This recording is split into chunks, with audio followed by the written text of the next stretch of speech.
brought you by Silver Pumps and Motors. Top quality और consistent performance के लिए सिर्फ सिल्वर पंप्स नाम याद रखना। రెవెన్యూ శాఖలో సంస్కరణలపై ఏపీ ప్రభుత్వం కసరత్తు చేస్తోంది. ఇందుకోసం మంత్రి అనగాని సత్యప్రసాద్ అధ్యక్షతన భేటీ అయిన కేబినెట్ సబ్ కమిటీ కొన్ని కీలక నిర్ణయాలు తీసుకుంది.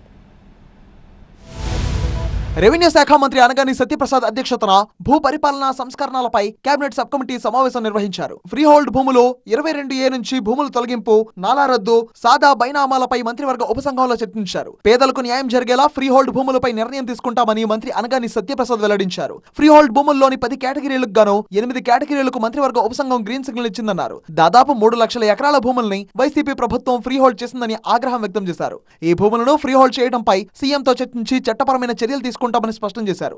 వీటిలోని పేదల భూములని తిరిగి వారికే అసైన్ చేస్తామని హామీ ఇచ్చారు. మళ్లీ 20 ఏళ్ల తర్వాతే ఆ భూములు ప్రీ హోల్డ్ కేటగిరీలోకి వెళ్తాయన్నారు. 22A నిషేధిత జాబితా నుంచి తొలగింపుపై ప్రభుత్వ మార్గదర్శకాలపై కేబినెట్ సబ్ కమిటీ చర్చించిందన్నారు. పేదలకు నష్టం జరగకుండా చూసుకోవాలని అధికారులకు ఆదేశించామన్నారు. మరోవైపు నాలా రద్దుపైన కూలంకషంగా చర్చించినట్టు తెలిపారు.